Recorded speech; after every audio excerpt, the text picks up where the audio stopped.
တောင်ကိုရီးယားနိုင်ငံဆိုးမျိုးကတရေဇလန်းများရဲ့လက်ကျန်အပိုင်းတွေကိုအဆုံးထိတင်ဆက်ပေးလိုက်ပါပြီ။ကြည့်ရှုနားဆင်ပေးကြပါအောင်နော်။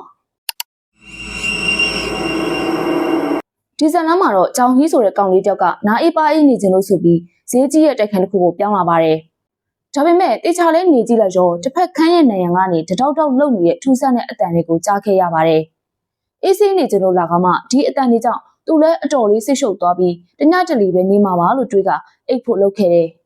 ဒါပေမဲ့အဲ့ဒီညမှာကြောင်ဟီးကအိပ်ပျော်ဖို့စူးစမ်းပေမဲ့တစ်ဖက်နိုင်ငံကနေထွက်လာတဲ့စူညံတန်တွေကြောင့်တညလုံးအေးရေးပြက်ခဲကြပါတယ်။နောက်တစ်နေ့မှာဓာတ်လီကစီတော့မင်းကလေးတယောက်နဲ့တွေ့ပြီးမင်းကလေးကသူ့ကိုအခန်း16မှာနေရလားလို့မေးတော့သူကဟုတ်တယ်လို့ဖြေလိုက်တယ်။မင်းကလေးကသူ့မကသူ့ရဲ့ဘေးအိမ်မှာနေတယ်လို့ပြောလာတော့မင်းညကအတန်တွေကြောင့်မေးကြည့်ဖို့စဉ်းစားခဲ့ပေမဲ့မကောင်းတတ်ပါဘူးဆိုပြီးထားလိုက်တော့တယ်။သူ့မကကြောင်ဟီးကိုရက်ွက်ထဲမှာတိကျင်တဲ့ဘာမဆိုသူ့မကိုမေးလို့ရကြောင်းပြောပါတယ်။ဒီလိုနဲ့မိတ်ဆက်လိုက်ကြပြီးဓာတ်လီကရက်တော့မင်းကလေးကသူဆင်းရမယ့်အထက်မှာထွက်သွားတဲ့အခါကြောင်ဟီးကပဝါစာလေးတစ်ခုကျနေရကိုတွေ့လိုက်ရပါတယ်။ဒါနဲ့သူလည်းမင်းကလေးဟာလို့ထင်လိုက်ပြီးပေးဖို့နှမ်းអော်လိုက်ပေမဲ့ဓာတ်လီကတကားတွေကပိတ်သွားခဲ့ပါတယ်။နောက်တော့သူအိမ်ပြန်ရောက်တဲ့အခါမှာလည်းတစ်ဖက်ခန်းကအတန်ကိုကြားရပြန်ပါတယ်။သူလည်းဒီတစ်ခါထထိုင်လိုက်ပြီးဟိုမင်းကလေးတစ်ခုခုလုံနေရပဲလို့တွေးကနိုင်ရန်နာကတ်သွားလိုက်ပြီးစောစောကဓာတ်လီကားထဲမှာတွေးခဲ့ရတာဝမ်းသာပါတယ်လို့ပြောလိုက်တယ်။အဲ့ဒီအခါမှာတစ်ဖက်နိုင်ငံကနေခောက်တန်ကြားလိုက်ရတော့ကြောင်ဟီးကရှယ်ပြီးငါ့ကိုယူသွားအောင်လို့အတန်နေနဲ့လုံနေရလားလို့မေးတယ်။ပြီးတော့ဟုတ်တယ်ဆိုနှစ်ခါခောက်ပြီးမဟုတ်ဘူးဆိုတစ်ခါခောက်ဖို့ထပ်ပြောတယ်။သူမကိုအဲ့ဒီမှာနေရကြပြီလားလို့မေးတော့နှစ်ခါခောက်ပြီးမဟုတ်ဘူးလို့ဖြေပါတယ်။တစ်ဖက်ကပြန်ဖြေတော့အားကျသွားပြီးညစာစားကျင်လားလို့ထပ်မေးပေမဲ့ဘာမှပြန်မဖြေပါဘူး။သူဖိတ်ခေါ်တာအရန်လုံးနေရလို့ထင်ပြီးငါဒီလိုမမေးသိဘူးထင်တယ်လို့ပြောလိုက်တော့နှစ်ခါခောက်ပြန်ပါတယ်။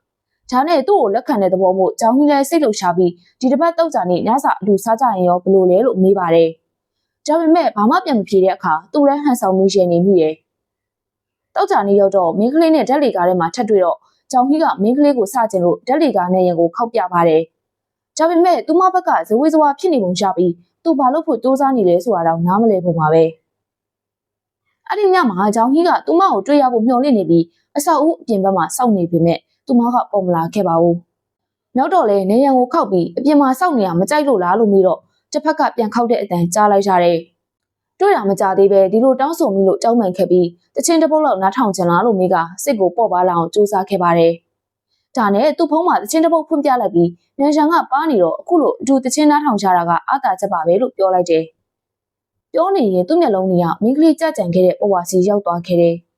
ဒါနဲ့အကြံရပြီးသူမရဲ့ပဝါကိုပြန်ပေးဖို့အကြောင်းရှာကတစ်ဖက်တိုက်ခန်းကိုတွားပြီးတကားခောက်လိုက်တော့တကားကရုတ်တရက်ပွင့်သွားခဲ့တယ်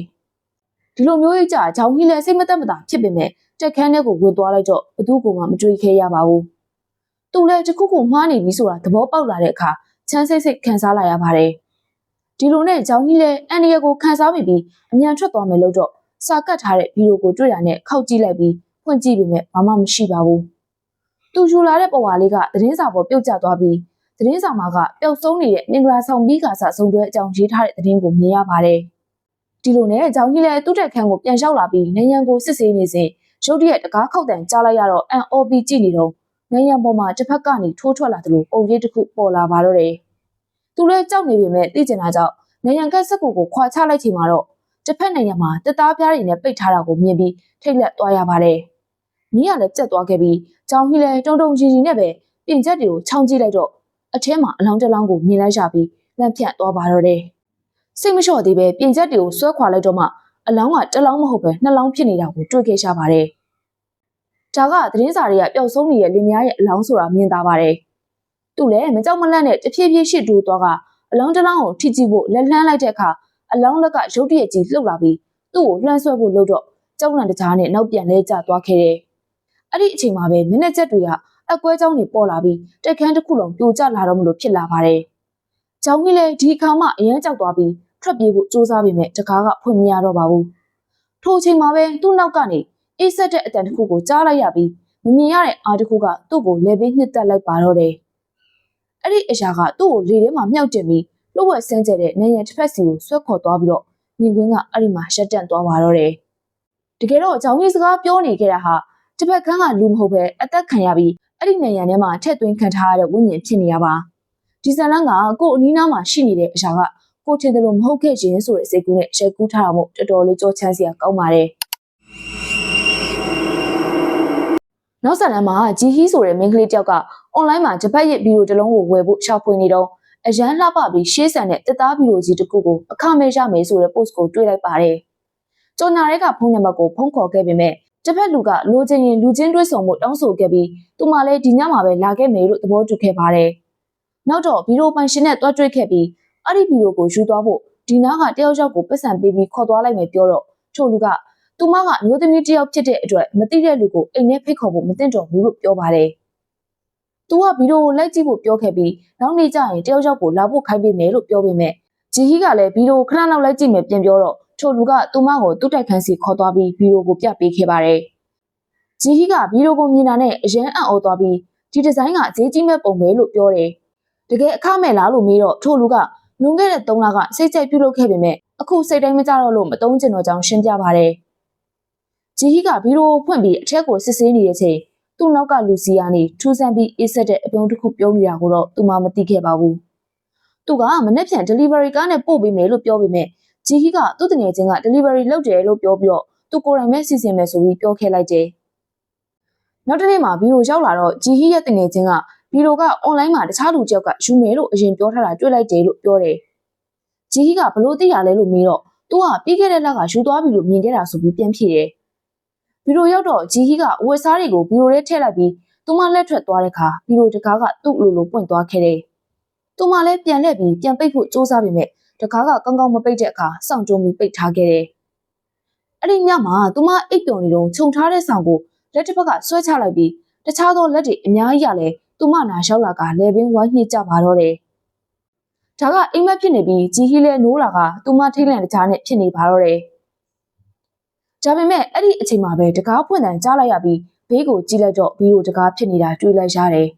။နောက်တစ်နေ့မှာတော့တငယ်ချင်းကိုညအဖြစ်ပြက်ကြောင်ပြောပြပြီးအကြံတောင်းတော့တငယ်ချင်းကဗီဒီယိုအဟောင်းတွေဝယ်ရင်ကန်ဆိုးမှုတွေကိုဖယ်ရှားဖို့ပဲနီအိတ်ကိုသုံးရမယ်လို့ပြောပြတယ်။အဲ့ဒီညမှာပဲဂျီဟီကဗီဒီယိုပေါ်မှာပဲနီအိတ်တစ်လုံးကိုချိတ်ဆွဲလိုက်တယ်။ဒါပေမဲ့သူမအိတ်ရာပေါ်မှာလှဲနေတော့ရုတ်တရက်မမြင်ရတဲ့အားတစ်ခုကအောက်ကိုဆွဲချတာခံလိုက်ရတယ်။လက်သွားပြီးပပတ်လေကိုကြည့်ခဲ့ပေမဲ့ဘယ်သူမှမတွေ့ပါဘူး။မိဖွင့်ဖို့လက်လန်းလိုက်တော့လေမိရမလင်းမှုဖြစ်နေပါတယ်။ဒါကြောင့်ကြောက်လန့်ပြီးမိဖို့ချောင်ကိုပြေးသွားကကောက်ွယ်ဖို့ဓာတ်တစ်ချောင်းကိုဆွဲယူခဲ့တယ်။ပြီးတော့ပြန်ဝင်လာပြီးဂရင်အောက်ကိုသတိထားပြီးဖြည်းဖြည်းချင်းငုံကြည့်လိုက်တယ်။အဲ့ဒီအချိန်မှာပဲတခုခုပြုတ်ကျတဲ့ကြားလိုက်ရတော့ကြည့်လိုက်တာပဲနီတွေကအကျမ်းမြင့်မောဖိတ်ကြနေရကိုတွေ့လိုက်ရပါတော့တယ်။ဂျီဟီလည်းဗီဒီယိုစီကိုသတိထားချင့်ကပ်ပြီးတကားကိုဖွင့်ကြည့်ခဲ့လိုက်တယ်။အထဲကိုချောင်းကြည့်လိုက်တော့ဗီဒီယိုထဲမှာလှုပ်ဝက်အကန်တစ်ခုရှိနေပြီးအဲ့ဒီအကန်ထဲကနေဗီဒီယိုပိုင်ရှင်ကရုတ်တရက်ပေါ်လာကသူမကိုဗီဒီယိုထဲဆွဲခေါ်သွားတော့တယ်။ဂျီဟီလည်းကြောက်နေတကြားနဲ့ဓာတ်ကိုလွှဲလိုက်ပေမဲ့ထိုလူကသူမရဲ့လက်ကိုဆွဲပြီးနောက်ပြန်တွန်းထုတ်လိုက်ပါတယ်။ပြီးတော့နှစ်ယောက်လုံးအပြင်ပြန်ရောက်လာပြီ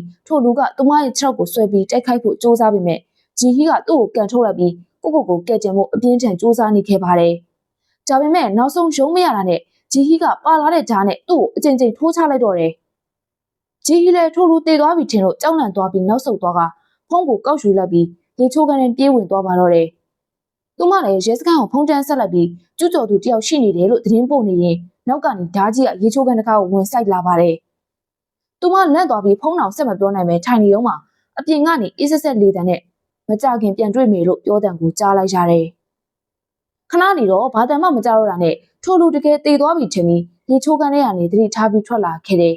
။အပြင်ရောက်တော့ထိုလူကိုဘယ်မှမတွေ့ရလို့မသိရင်အောင်ထွက်သွားပြီလို့တွေးကစိတ်အေးသွားတယ်။သူမလည်းဂရင်ပေါ်မှာထိုင်ပြီးစိတ်ကိုညင်အောင်စူးစမ်းနေပေမဲ့ထိုလူကဂရင်အောက်မှာပုံနေတာကိုတော့မသိခဲ့ပါဘူး။ရုတ်တရက်ဂရင်အောက်ကနေသူမရဲ့ခြေထောက်တွေကိုအောက်ကိုဆွဲချတာခံလိုက်ရတယ်။ပြီးတော့ဗီဒီယိုတကားကပွင့်သွားပြီးထိုလူရဲ့ယူသွတ်တဲ့ရှည်တန်ကအခန်းထဲမှာပဲ့တင်ထပ်သွားတော့တယ်။နောက်တော့အဲ့ဒီဗီဒီယိုကြီးကိုအွန်လိုင်းမှာလက်ကားပေးမိဆိုတဲ့ခေါင်းစဉ်နဲ့ပြန်လည်အယောင်းတင်ခံလိုက်ရပြန်ပါတယ်။ဒီဇလန်းကအလက်ကားရကျင်စိတ်ရှိတဲ့သူတွေကိုသင်ခန်းစာပြပေးထားတာပါ။ပစ္စည်းအဟောင်းတွေမှာဘာတွေပါလာမလဲဆိုတဲ့လူတွေရဲ့စိုးရိမ်စိတ်ကိုလည်းအသုံးချထားပြီးရိုက်ကူးထားတဲ့ဇလန်းတိုလေးဖြစ်ပါတယ်။ဒီဇလန်းမှာတော့ဂျောင်ကအလုပ်အင်တာဗျူးအတွက်ကုမ္ပဏီတစ်ခုကိုရောက်လာပြီးဖြေဆိုနေပါတယ်။မိတဲ့ HR အမျိုးသမီးကသူ့ဘဲအချိန်မွေးလေလို့မေးတဲ့အခါမနက်6နာရီလို့ပြန်ဖြေခဲ့တယ်။မျိုးသမီးကသူ့နာမည်ကိုတရုတ်စလုံးနဲ့ရေးတက်လာလို့ထပ်မေးတဲ့အခါဂျောင်ကလည်းရေးတက်တယ်လို့ဂုဏ်ယူစွာပြောခဲ့ပါတယ်။သူမကသူ့ကိုဘောပင်နဲ့စာရွက်ထုတ်ပေးပြီးရေးခိုင်းတော့ဂျောင်ကလည်းတရုတ်လိုရေးပြခဲ့တယ်။ဖြေဆိုပြီးတော့ဂျောင်ကသူ့အင်တာဗျူးအတွေ့အကြုံကိုတငယ်ချင်းတယောက်ကိုပြောပြခဲ့ပါတယ် တငယ်ချင်းကသူ့နာမည်ကိုဘာမှအကြောင်းနဲ့ရေးခဲ့တာလဲလို့ပြီးတော့ကျောင်းကအနီရောင်လို့ပြောတဲ့အခါသူ့တငယ်ချင်းကစိုးရိမ်သွားပါတယ်။ကုမ္ပဏီဥက္ကဋ္ဌရဲ့သမီးကမတော်တဆမှုနဲ့တိတ်ဆုံးသွားတယ်ဆိုတဲ့ကောလာဟလအကြောင်းပြောပြတယ်။အဲ့ဒီကလေးကဒီမိသားစုမှာနတ်ဆရာတယောက်ကိုကိုးကွယ်လာကြပြီးနတ်ဆရာပြောသမျှလုပ်နေတယ်လို့ကြားထားကြောင်းမှပြောပြခဲ့တယ်။ကျောင်းကထရည်ပြီးဘာအကြောင်းကြောင့်ပဲဖြစ်ဖြစ်ဒီအလုပ်သာရှာရင်သူပြောမှသိကြတယ်လို့ပဲပြောလိုက်တယ်။အဲ့ဒီညမှာကျောင်းရီချုံနေတော့ရုတ်တရက်သူ့ကောင်းပေါ်ကိုလက်တစ်ဖက်ကရောက်လာတယ်။လန့်သွားပြီးလှည့်ကြည့်လိုက်ပေမဲ့ဘယ်သူမှမရှိပါဘူး။ပြီးတော့သူ့ကောင်းလျှော်ရည်ကိုလှမ်းယူလိုက်ပြီးဘူးကပြုတ်ကျသွားလို့ကုန်းကောက်ချိန်သူ့နောက်မှာတရေမတစ်ကောင်ရှောက်နေရတွေ့ခဲ့ကြပါတယ်။ရေချိုးပြီးတော့ကျောင်းလဲဆိုဖာပေါ်မှာအိပ်ပျော်သွားပြီးခုနကတရေမကသူ့နားမှာပြန်ပေါ်လာပါတယ်။တရေမကသူ့စီကိုရှောက်လာနေပေမဲ့ရုတ်တရက်ကျောင်းလိုးလာပြီးထထိုင်လိုက်တဲ့ကြောင့်တရေမလည်းနောက်ဆုတ်သွားတယ်။အဲ့ဒီအချိန်မှာပဲသူ့ဖုန်းက message ဝင်လာလို့ကြည့်တော့သူ့ကိုအလုပ်ခန့်လိုက်ပြီးဆိုတဲ့စာကိုတွေ့လိုက်ရတယ်။နောက်တစ်နေ့အလုပ်မှာကျောင်းကစတိုကန်ထဲမှာဖိုင်ရှာနေရင်ကိုယ်စလဲလောင်းစင်းဆိုတဲ့ဖိုင်တစ်ခုကိုယူကြည့်လိုက်တယ်။ထူးဆန်းတာကအထက်ကစာရွက်ထဲမှာသူ့နာမည်ဖြစ်နေပြီးနာမည်ရဲ့ဘေးမှာအချင်းချင်းအားလုံးပြည့်စုံနေလို့ရေးထားပါတယ်။ဒါနဲ့စာမျက်နှာတွေကိုလှမ်းကြည့်တော့သူ့ရဲ့ကိုယ်ရေးရာဇဝင်ထဲမှာပါတဲ့အချက်လက်တွေကိုပါတွေ့လိုက်ရတယ်။အဲ့ဒီအချိန်မှာပဲ HR မျိုးသမီးကဝင်လာပြီးဖိုင်ကိုယူလိုက်ကသူခိုင်းထားတာပြီးပြီလားလို့မေးတော့ကျောင်းကပြီးကန်နေပြီလို့ပြန်ဖြေခဲ့တယ်။နောက်ပိုင်းမှာကျောင်းရဲ့တငယ်ချင်းက HR ဌာနမှူးကကျောင်းအကြောင်းလူတချို့နဲ့ဆွေးနွေးနေရကိုမတော်တဆကြားသွားပါတယ်။သူကကျောင်းကိုဖုံးဆက်ပြီး HR ဌာနမှူးကမင်းကိုစိတ်တူနေရထင်တယ်လို့ပြောကသတိထားဖို့ပြောလိုက်တယ်။ဒီလိုနဲ့ကျောင်းအိမ်ပြန်ရောက်တော့စပွဲပေါ်မှာမှတ်စုစာရွက်တစ်ခုကိုတွေ့ပြီးဖတ်လိုက်တော့ရေခဲတက်တာထဲမှာအစားအစာတွေထားခဲ့တယ်လို့ရေးထားတာပါ။ကျောင်းလဲသူ့မိလာသွားတယ်ထင်ပြီးပြင်ဆင်ပေးခဲ့တဲ့အစားအစာတွေယူကစပွဲမှာထိုင်ပြီးစားတော့တယ်။ဒါပေမဲ့စပွဲအောက်မှာတော့သူ့ကိုကျွေးထားတာနဲ့တူတဲ့အစားအစာတွေထည့်ထားတဲ့ဗန်တစ်ခုရှိနေတာကိုတော့သူလုံးဝမသိလိုက်ပါဘူး။ညကြာကျောင်းအိပ်ပျော်နေတော့တရေမရဲ့လက်တစ်ဖက်ကသူ့မျက်နှာကိုလှမ်းကင်လိုက်တယ်။သူ့အိမ်မက်ထဲမှာလည်းရိုးရာနက်ကြော်ဝတ်စုံနဲ့မျိုးသမီးတစ်ယောက်ကအစီရင်တစ်ခုလုပ်နေတာကိုတွေ့လိုက်ရှာပြန်တယ်။သူမကမျက်စံတွေမဲနဲ့နေကရုတ်တရက်လှည့်ကြည့်လာတော့ကျောင်းလဲလက်နိုးသွားပါတယ်။ခဏအကြာမှာတရေမကသူ့အခန်းထဲကိုဝင်လာနေပြီးတဖြည်းဖြည်းချင်းသူ့စီချင်းကပ်လာနေပါတယ်။ဒီတစ်ခါတော့ကျောင်းမြင်နေရပြီမို့ကြောက်လန့်တကြားလှုပ်ရှားဖို့ရုန်းကန်နေပေမဲ့သူ့ခန္ဓာကိုယ်ကတုတ်ပြန်နေစွမ်းမရှိတော့ပါဘူး။တရေမကသူ့ဘေးမှာရက်နေပြီးသူ့ကိုငုံကြည့်လာပါတယ်။ကျောင်းလဲစိတ်အားတင်းပြီးရုန်းကန်ချလိုက်တော့တခြားတနေရာကိုရောက်သွားပြီးသူကရိုးရာသူတို့သားဝတ်စုံဝတ်ထားပြီးတော့တရေမကသူ့ရှေ့မှာသူတို့သမီးဖြစ်ထိုင်နေရကိုတွေ့လိုက်ရှာပါတော့တယ်။စိတ်တွေရှုပ်ထွေးပြီးကြောက်လန့်တုန်လှုပ်နေတဲ့ကျောင်းကတော့ဘာတွေဖြစ်နေရလဲဆိုတာနားလည်အောင်စူးစမ်းနေရပါတယ်။ဒါနဲ့ပတ်ဝန်းကျင်ကိုကြည့်လိုက်တော့HRအမျိုးသမီးကအနားမှာရက်နေတာကိုလည်းမြင်လိုက်ရှာပြီးထိတ်လန့်စရာကောင်းတဲ့အမှန်တရားကသူ့စိတ်ထဲပေါ်လာပါတယ်။ကျောင်းကသူ့တငယ်ချင်းပြောပြခဲ့မှုတဲ့ကုမ္ပဏီဥက္ကဋ္ဌသမီးရဲ့ဝိညာဉ်နဲ့လက်ချက်နေတာပါ။တရေတို့သမီးကသူ့ကိုကြောက်စရာပြုံးတဲ့သဘောတကျတရေယိုရင်ကြည့်နေပါတယ်။ပြီးတော့သူမရဲ့လက်ကိုညှင်သာစွာဆန့်ထုတ်လိုက်ပြီးကျောင်းရဲ့မျက်နှာပေါ်တင်လိုက်တဲ့အခါကျောင်းရဲ့အော်ဟစ်တန်ကပဲ့တင်ထက်သွားရင်ဇလန်းကအဆုံးသတ်သွားပါတယ်။တကယ်အမှန်တရားကဥက္ကဋ္ဌကြီးကသူ့သမီးကိုချစ်လို့ဝိညာဉ်ချင်းလက်ထပ်ပေးတာမဟုတ်ပါဘူး။သမီးဖြစ်သူကတည်သွားပြီးတာတောင်သူမရဲ့ဝိညာဉ်ကအိမ်ကိုနှောက်ယှက်နေတာကြောင့်ပါ။အဲ့ဒီဝိညာဉ်ကိုငြိမ်သက်သွားအောင်ကျောင်းကိုရစ်ပူစော်ဖို့ခေါ်လာခဲ့တာဖြစ်ပါတယ်။နောက်ဆုံးမှာတော့ကျောင်းကသွေးပြက်ဖွယ်ရာအခြေအနေနဲ့တည်ဆုံးသွားပြီးဝိညာဉ်လောကမှာသူမနဲ့အတူထာဝရပေါင်းဖက်သွားရပါတော့တယ်။ဇလန်းအစမှာအလောက်ကုံစိန်မှာအလုပ်လုပ်တဲ့ဟွန်းချိုကဖောက်တယ်တယောက်ကိုကုန်ပစ္စည်းတွေရောင်းချဖို့အတွက်မိတ်ကပ်အစမ်းလူပေးကအလုပ်စူးစမ်းနေပါတယ်။ဒါပေမဲ့မျိုးသမီးကသူမလူပေးတာကိုစိတ်တိုင်းမကျဖြစ်ပြီးတွန်းထုတ်ကပြောဆိုသွားပါတယ်။ဟွန်းချိုလည်းစိတ်ပြက်လက်ပြက်နဲ့မိတ်ကပ် brush ကိုပြစ်ပေါက်လိုက်ပြီးသူမရဲ့တငယ်ချင်းကဖောက်တယ်ကဒီပြုမှုကိုမြင်သွားအောင်မယ်လို့သတိပေးတဲ့အခါဟွန်းချိုကဒီလိုမျက်နှာပုံစံမျိုးနဲ့မိန်းကလေးတွေကိုမိတ်ကပ်လည်းကုညီနိုင်မှာမဟုတ်ဘူးလို့ဒေါသတကြီးနဲ့ပြောပါတယ်။သူမရဲ့တငယ်ချင်းကမန်နေဂျာမြင်အလုပ်ထုတ်ခံရနိုင်တယ်လို့ထပ်ပြီးသတိပေးပေမဲ့ဟွန်းချိုကတစ်ဖက်လှက်ပြီးသူမမှာဆိုရှယ်မီဒီယာကနေရတဲ့ကြော်ညာစပွန်ဆာတွေနဲ့လုံလောက်တဲ့ဝင်ငွေရှိအောင်မို့ဒီဆိုင်မှာကဝါသနာတစ်ခုအနေနဲ့ပဲအလုပ်လုပ်နေရလို့တုံ့ပြန်ပါတယ်။ဒါပေမဲ့တကယ်တမ်းမှာတော့ဟွန်းချိုမှာ follower 9000ကျော်ရှိပေမဲ့သူမဟာကြော်ညာစပွန်ဆာတယောက်မှရှာမတွေ့ခဲ့ပါဘူး။ဟွန်းချိုကော်ဖီဆိုင်ထိုင်နေတော့ဘေးဝဲကမင်းကလေးကဆိုရှယ်မီဒီယာကနေအလုပ်တစ်ခုအတွက်ကန်လန်းခံရကြောင်းစိတ်လှုပ်ရှားစွာပြောနေတဲ့အတန်ကိုကြားလိုက်ရပါတယ်။ဒါကဟွန်းချိုကိုစိတ်အနှောက်အယှက်ဖြစ်စေတာမို့ဟွန်းချိုလည်းအဲ့ဒီအမျိုးသမီးထွက်သွားတဲ့အခါဖုန်းကြံနေခဲ့တာမြင်လိုက်ရလို့ဆက်စုကျင်စိမ့်နဲ့သူမရဲ့ social media profile ကိုအမြန်သွားကြည့်ပြီးမှတ်လာလိုက်ပါတယ်။မျိုးသမီးပြန်လာတဲ့အခါဟွန်းချိုကထိုင်ကုန်စီကိုအမြန်ပြန်သွားခဲ့ပြီးသူမရဲ့ဖုန်းကိုထုတ်ကမျိုးသမီးရဲ့ profile ကိုရှာကြည့်ပြီး effect တွေအရန်များလို့နေဆိုပြီးမှတ်ချက်တွေဝင်ပေးခဲ့ပါတယ်။အဲ့ဒီကနေပြန်တော့လေတခြားလှပတဲ့မျိုးသမီးတယောက်ကိုထပ်မြင်ပြီးမနာလိုဖြစ်နေတဲ့ဟွန်းချိုကဓာတ်လေကားထဲဝင်လာတဲ့သူမကိုတမင်တကာဝင်တိုက်ခဲ့ပါတယ်။ တက်လီကအတူစီးလာရင်ဟွန်းချိုကဒီမျိုးသမီးကသူမရဲ့မျက်နှာမှာခွဲစိတ်မှုတွေအများကြီးလှုပ်ထားတယ်လို့မနာလိုစာတွေးနေပါတယ်ခဏကြာတော့မျိုးသမီးထွက်သွားတဲ့အခါဟွန်းချိုကသူ့နားထဲမှာမင်းကအလှဆုံးပဲဆိုတဲ့တူတူလေးပြောတဲ့အတန်ကိုကြားလိုက်ရပြီးမှန်ပေါ်မှာတွေးလက်ရာတွေပြည့်ကျက်နေရကိုမြင်လိုက်ရပါတယ်ခဏအကြာမှာတော့သူမရဲ့ပုံရိပ်ကတက်လီကမှန်ထဲမှာမကောင်းဆိုးဝါးပုံစံဖြစ်သွားပြီးထိတ်လန့်နေတော့မှပဲ73ချက်မှာရှက်သွားပါတယ်နောက်တစ်ခါမှဟွန်းချိုကသူမရဲ့နောက်ဆုံး post ကိုပြန်ကြည့်ပြီးလိုက်တစ်ခုပဲရလို့ဒေါသထွက်သွားပါတယ်စိတ်ပြက်ပြီးရှက်ရွံ့နေတဲ့သူမရဲ့ဒေါသတွေကစူပွက်လာပါတယ်ရှေ့မှာတင်ထားတဲ့မှန်ကနေလေမင်းကအလှဆုံးပဲဆိုတဲ့တူတူလေးပြောနေတဲ့အတန်ကိုကြားလိုက်ရပြန်ပြီးဆက်ဖီရိုက်ကြည့်ဖို့တိုက်တွန်းနေပါတယ်ဟွန်းချိုကလည်းသူမရဲ့ဖုန်းကိုယူပြီးဓာတ်ပုံရိုက်လိုက်တယ်ရိုက်ပြီးတော့သူမကဓာတ်ပုံပေါ်မှာအဖက်တွေရှောက်ထည့်နေချိန်ရုတ်တရက်စကရင်မော်ကသူမပုံကမကောင်းဆိုးဝါးပုံပြောင်းသွားလို့ကြောက်လန့်သွားပါတော့တယ်ထိတ်လန့်တကြားနဲ့ဖုန်းကိုပြန်ကောက်ကန်လိုက်ပြီးကြည့်လိုက်တဲ့အခါမကောင်းဆိုးဝါးရဲ့လက်တစ်ဖက်ကဖုန်းထဲကနေထွက်လာပြီးသူမရဲ့မျက်နှာကိုဆွဲကုပ်လာပါတော့တယ်ဟွန်းချိုလည်းအဲ့ဒီလက်ကိုရုံးကန်နေပေမဲ့လက်သေးတွေကသူမရဲ့မျက်နှာနဲ့အရေပြားတဲ့အထိအားနဲ့ချစ်ကုပ်လိုက်တဲ့အခါဟွန်းချိုဖုန်းကိုပြစ်ချမိလိုက်တော့တယ်အဲ့ဒီနောက်ဟွန်းချိုရဲ့မျက်နှာပေါ်မှာအနာကြီးဖြစ်သွားပြီးတပြင်းလုံးကိုပြန့်နှံ့သွားကသူမလည်းကြက်မြင်ပေါ်မှာလဲကျသွားပါပြီဟွန်းချိုရဲ့ရုပ်ပြက်စင်းပြက်ပုံကိုလည်းဆိုရှယ်မီဒီယာမှာတင်ထားကြောင်းတွေ့လိုက်ရပါတယ်ဒီဇန်လန်းကဆိုရှယ်မီဒီယာခေတ်မှာလူငယ်တွေကအလှပနဲ့လူမှုကွန်ရက်ပေါ်ကပုံရိပ်တုတွေအပေါ်ဘယ်လောက်ထိဆွဲနှမ်းနေလဲဆိုတာကိုသိရောထားတာဖြစ်ပါတယ်ဇလန်းအစမှာပရိဘောကရောင်းဆိုင်ကညာဆောင်တယောက်ကအလုပ်အတူလုပ်တဲ့ချောင်းကြီးကိုကြောက်စရာဇလန်းတစ်ပုတ်နားထောင်ကျင်လာလို့မေးတာနဲ့စပါတယ်သူဆက်ပြောပြတာကသူတို့ခုသိမ်းဆည်းနေတဲ့မနက်ကွင်းအယုတ်တွေကတခါတရံမှာထားခဲ့တယ်လို့ပြန်မတွေ့ရပဲသူ့အလိုလိုရွှေ့နေတတ်တယ်လို့ပြောပြခဲ့တယ်ချောင်းကြီးကအဲ့ဒါဘာကြောက်စရာကောင်းတာလဲလို့မေးတော့ညာဆောင်ကကြောက်စရာကမနက်ကွင်းရုပ်တွေကပျောက်ဆုံးနေတဲ့ပြဿနာလို့ပြောတယ်တခြားအပူတရုပ်ရောက်လာရင်အရင်တရုတ်ကမရှိတော့ဘူးလို့ပြောပါတယ်ချောင်းကြီးကမနက်ကွင်းရုပ်တွေကဒီလိုလုံနိုင်တာဟုတ်ပါမလားဆိုတော့ညဆောင်ကပုံမြင်တွေကမနက်ကွင်းတွေအကြောင်းမကြားဘူးလားလို့ဆိုကသူတို့ကအယုတ်ဆိုပေမဲ့အသားရှိကငါတို့နဲ့တပုံစံနဲ့ပဲလို့ပြောပြန်တယ်စကားတပြောနဲ့အလုံးလုံးနေကြရင်ချောင်းကြီးကနေရာတစ်ခုကိုရှင်းမယ်လုပ်ပြီးမိုးကာကိုဖယ်ထိုးလိုက်တော့တခြားရုပ်တွေလိုမဟုတ်ပဲထူးဆန်းတဲ့ပုံစံနဲ့ရုပ်တစ်ခုကိုတွေ့လိုက်ကြတော့လန့်သွားပါတယ်ညဆောင်ကတော့ရေလိုက်ပြီးဒီမနက်ကင်ရုပ်ကယောဂအဝတ်စားဆိုင်ကများမှားထားတာလားမသိဘူးဆိုပြီးပြောလိုက်တယ်နောက်တော့ညဆောင်နဲ့ချောင်းကြီးထွက်သွားပေမဲ့အဲ့ဒီအယုတ်ရဲ့ခေါင်းကမသိမသာလှည့်သွားတာကိုတော့မမြင်လိုက်ကြပါဘူးအိမ်ပြန်လမ်းမှာချောင်းကြီးကလူပြတ်တဲ့လမ်းမှာလူနှစ်ယောက်ကစကားပြောနေရကိုတီထားမိပြီးကြည့်လိုက်တော့တယောက်ရဲ့ပုံစံကတောင့်တင်းနေပြီးလူလိုတဘာဝမကျတဲ့ပုံစံမျိုးဖြစ်နေရမို့ထူဆန်းသွားပါတယ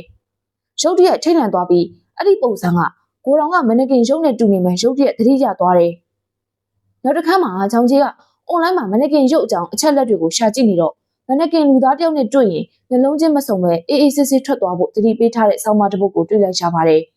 နောက်ညမှာတော့ချောင်းကြီးကညဆောင်ကိုအယုတ်တွေကိုတကယ်ရောရေတွက်မိလားလို့မေးတော့သူရေတွက်တယ်လို့ပြောပါတယ်ချောင်းကြီးကပိုးတဲ့အယုတ်တွေကိုကြောဘာလုပ်လိုက်လဲလို့မေးတဲ့အခါညဆောင်ကတခြားတယောက်ကလွှတ်ပစ်လိုက်တယ်လို့ပြောပါတယ်ချောင်းကြီးကအဲ့ဒါဘာတူလဲလို့မေးတဲ့အခါညဆောင်ကနောက်တနေ့ကျပြန်မလာတော့ပဲပျောက်သွားတယ်လို့ပဲပြန်ဖြေတယ်ပြီးကြအလုံးလုံးကြတော့ညဆောင်ကအယုတ်တွေကိုပြန်စစ်ဆေးတဲ့အခါသူတို့တရုတ်လိုနေပြီလို့ပြောတော့ချောင်းကြီးကထက်ရေတွက်ဖို့အကြံပြုတယ်ညဆောင်ကသူရေတွက်နေတာဒါနဲ့ဆို3ခါရှိပြီလို့ပြောပါတယ်ညဆောင်လည်းစိတ်ပြက်လက်ပြက်နဲ့ထားလိုက်ပါတော့လို့ပဲပြောကပြန်မှုမြန်မြန်လုပ်ကြအောင်ပြောပြီးတကားကိုဖွင့်လိုက်တော့အဲ့ဒီထူးဆန်းတဲ့ပုံစံနဲ့အယုတ်ကိုမြင်လိုက်ရတယ်သူတို့နှစ်ယောက်လုံးနဲ့အံ့ဩကြောက်လန့်သွားပြီးထွက်ပြေးသွားကြပါတော့တယ်အိမ်ပြန်လမ်းမှာချောင်းကြီးကမနေ့ကထူးဆန်းတဲ့လူနဲ့အယုတ်ကိုထက်တွေ့တော့လန့်သွားပြီးမနက်ကွင်းလူသားနဲ့မျက်လုံးချင်းမစုံမိဖို့တတိပေးချက်ကိုတတိရသွားတယ်ကြောက်လန့်ပြီးဖြည်းဖြည်းချင်းနောက်ဆုတ်သွားပေမဲ့အယုတ်လူသားကရုတ်တရက်သူ့ဘက်ကိုခေါင်းလဲလိုက်တော့ချောင်းကြီးလည်းပြေးပါတော့တယ်သူလည်းပြေးရင်မြေအောက်ရထားဘူးတာဂျုံလေးကိုအပြေးလောဝင်သွားပြီးမျက်ခြေပြတ်ဖို့စူးစမ်းပေမဲ့အယုတ်ကသူ့ကိုမနာမနေလိုက်နေတော့မှာပဲပြေးနေရင်လမ်းပိတ်စီရောက်သွားပြီးလှည့်ကြည့်လိုက်တော့မနက်ကွင်းလူသားကသူ့စီတဖြည်းဖြည်းချင်းကပ်လာနေပါပြီအယုတ်ကချောင်းကြီးနဲ့မျက်လုံးချင်းစုံပြီးတဲ့နောက်ထူးဆန်းစွာမျက်တောင်ခတ်လိုက်တဲ့အခါချောင်းကြီးကအယုတ်ကိုအကုံတုံးပြီးတွန်းထုတ်လိုက်တော့နောက်ပြန်လဲကျသွားပြီးအယုတ်လည်းခန္ဓာကိုယ်နဲ့ခေါင်းတက်တက်စီကွက်ထွက်သွားပါတယ်ဒါပေမဲ့အယုတ်စီကနေတိုးရီထွက်နေတာမှမြင်လိုက်ကြတော့ချောင်းကြီးလည်းအမြန်ပြေးထွက်သွားပေမဲ့သူ့ခြေထောက်တွေကတောင့်တင်းလာတာကိုခံစားလိုက်ရပါတယ်ကျုံလန့်တကြားနဲ့အောက်ကိုငုံကြည့်လိုက်တော့သူ့ခန္ဓာကိုယ်ကလည်းအယုတ်အဖြစ်တဖြည်းဖြည်းပြောင်းလဲသွားတာကိုတွေ့လိုက်ရတယ်အဲ့ဒီအချိန်မှာပဲလှုပ်ဝက်ဆန်းကျတဲ့လူကသူ့ရှေ့မှာပေါ်လာပြီးငါသဘောအတိုင်းဖြစ်ပြီလို့ပြောလိုက်တော့ချောင်းကြီးလည်းမနက်ကွင်းအယုတ်လူသားအဖြစ်ကိုတဖြည်းဖြည်းပြောင်းလဲသွားပါတော့တယ်ဒီဇလန်ကတချို့လူတွေမှာရှိတတ်တဲ့လူပုံစံတူရုပ်ထုတွေကိုကြောက်ရွံ့တဲ့စိတ် အော်တိုမက်ဒနိုဖိုဘီးယားကိုအခြေခံထားတဲ့ဇာတ်လမ်းလေးပါပဲ။